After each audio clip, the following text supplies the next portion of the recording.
Первым в повестке дня стал вопрос о реализации среднесрочной комплексной программы социально-экономического развития Сибая на 2016-2020 годы. Ее цель – устойчивое развитие города для улучшения качества жизни. В частности, авторы программы добиваются создания наиболее благоприятной социальной среды, конкурентоспособной экономики, эффективного муниципального управления. Программа предусматривает проведение 51 мероприятия, на котором планируется использовать более 7 миллиардов рублей со всех уровней бюджета.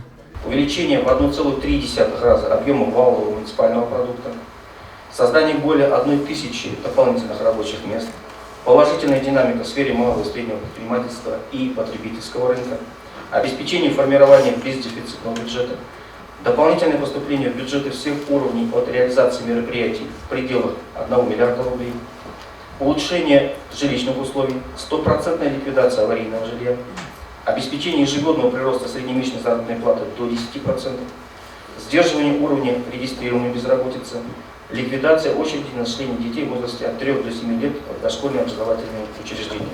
Следующие вопросы коснулись бюджета городского округа на 2016 год. Наряду с ним представлены основные направления бюджетной и налоговой политики городского округа на будущий год.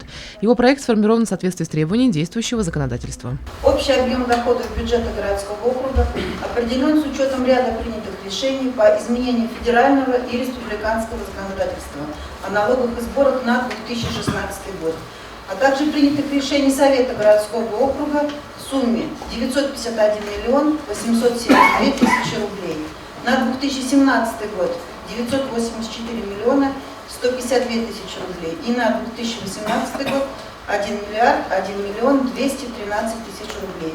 Депутаты единогласно утвердили все проекты решения, после чего слово взял глава города Халид Сулейманов. Он обратил внимание присутствующих на предстоящие праздники, а именно на выплату заработной платы, чтобы все сибайцы проводили и встретили год достойно. Елена Афанасьева, Мухаммед Владимир Сингулов, Любовь Карпова, телекомпания СТВ.